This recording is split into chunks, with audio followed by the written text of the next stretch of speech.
Okay, hello and welcome to another episode of Croc and Shark exploring US national parks.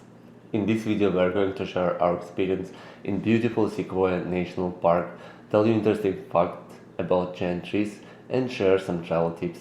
Let's go!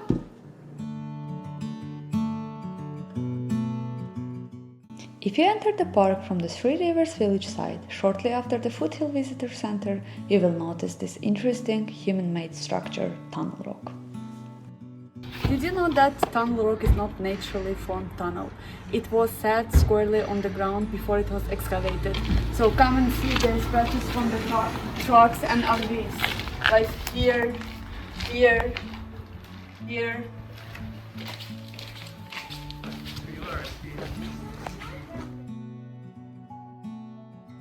I can only imagine what a shame it would be to have your RV butt squeezed by the stone. If you like comfort and warmth, prefer having a restaurant and a bar at walking distance, then check out the Wukachi Lodges. If you are a true nature lover, aka not afraid of cold, dirt and wild animals, then the park offers multiple campground locations. We did stay in the Lodgeville campground area, which is only 5-minute drive from General Sherman Tree area. Park is a home for black bears and it is so crucial to follow the camp and food storage rules. Put the food, trash and other sand items in locker to save bears. Heart of the park is the Sherman Tree Trail. It is a 1-mile walk which will submerge you into giant trees fairy tale. You might get surprised, but the giant sequoias were first discovered and documented only in 1833 in the territory of Yosemite National Park. The generally accepted belief is that the tree was named in honor of the Cherokee Indian Sequoia, the guy who invented written system of the Cherokee language. Spoiler here, the area gets super crowded, so try to avoid weekends and public holidays if you are looking for authentic experience. Trail is called after the world's largest tree by volume, General Sherman. Tree itself got named after American Civil War General William Tecumseh Sherman. The park is the home for General Sherman Tree, which is the biggest tree in the world by the volume. It's 275 feet tall and 2200 or 2700 years old. Another interesting fact about the trees is their age. The accurate age is determined by the count of the annual growth rings on a cross-section of the stump or the butt log.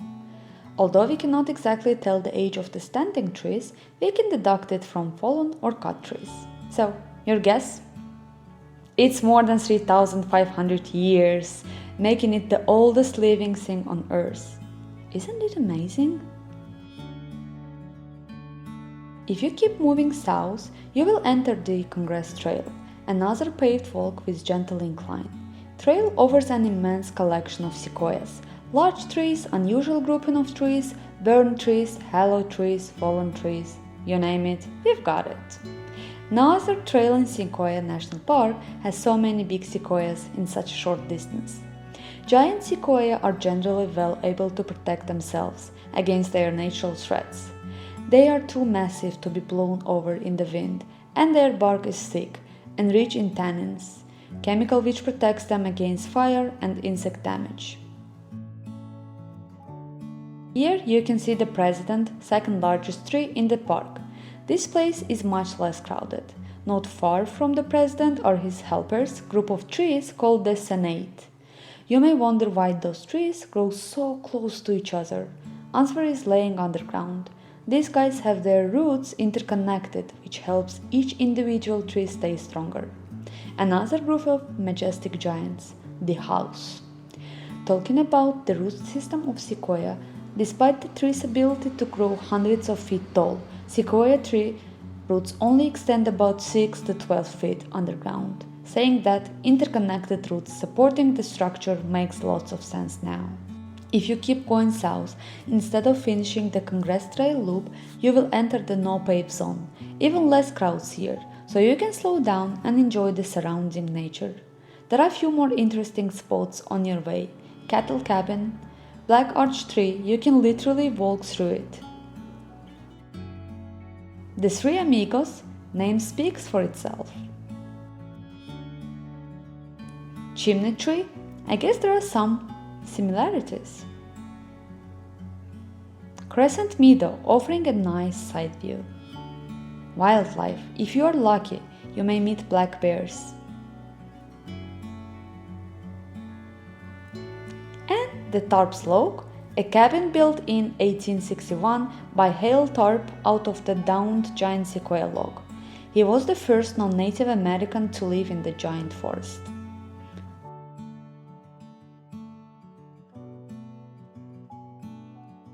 Coming back to the trees, another interesting thing about sequoias is about its cones.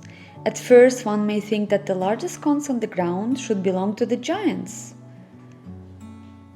Absolutely wrong. Sequoia cone is the smallest one on the right.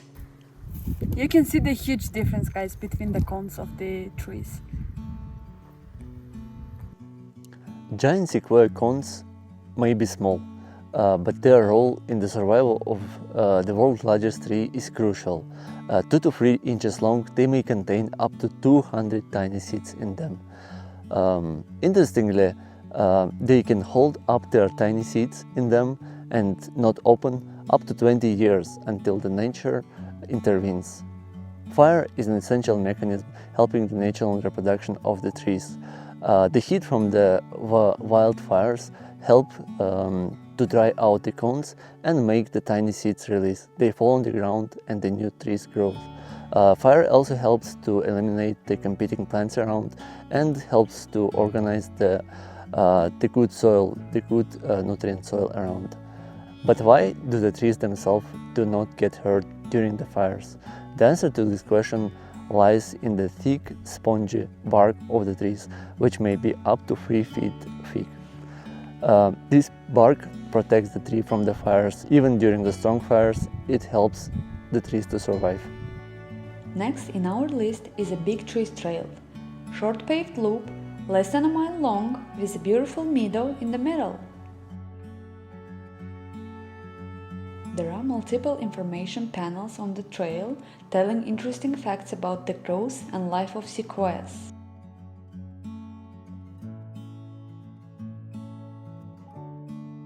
Don't miss the sequoia growing around the boulder. Amazing how the living organisms adapt to their surroundings.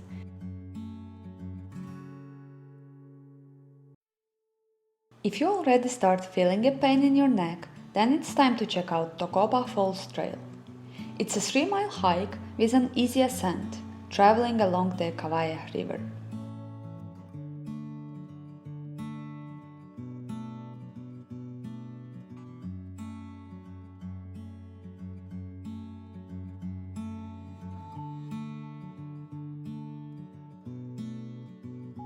If you closely look at the granite wall in front of you, you will notice lots of pine trees growing at a very steep angle in an awkward positions. Unfortunately, late October is not a waterfall time, so no signs of Tocopa was barely seen. Nevertheless, we enjoyed the hiking. Are you ready to climb lots of stairs? Then check the Rock Trail, half-mile ascent via concrete and stone stairway, making it about 350 steps. Rock is one of several granite domes in the park. This dome formed millions of years ago when magma beneath the surface cooled into granite. Since erosion removed the layers of softer rock that were above them, they have been rebounding and lifting a tiny bit each year. The view gets better and better as you get further. Interestingly, due to continuous temperature cycling between the seasons, granite outer layers peel away like an onion. This process is called exfoliation or onion skin weathering. You can observe the resultant of this process if you look beneath.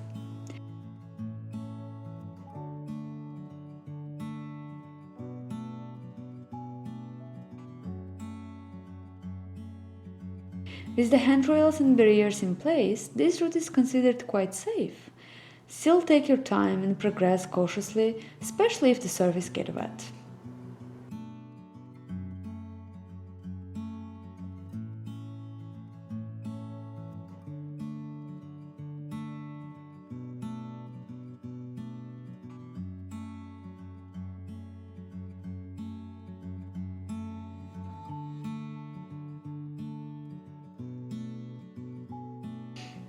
The view at the top is beautiful.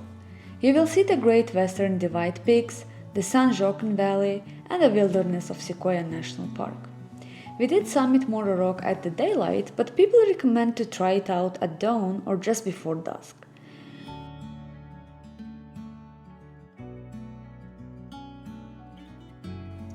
I can only imagine how clear would the night sky look like here.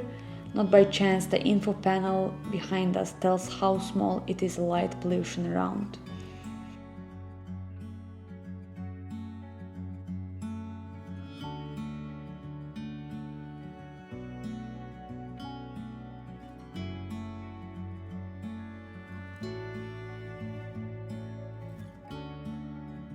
Final point in our visit to the park is the tunnel log Sequoia, which fell across the Crescent Meadow Road in 1937. The following summer, a tunnel was cut through the fallen log as a visitor attraction. The tree's age when it fell has not been determined, but probably exceeded 2000 years. Well, that brings us to the end of the video. Hope you enjoyed it. Please leave the comments and subscribe if you liked it.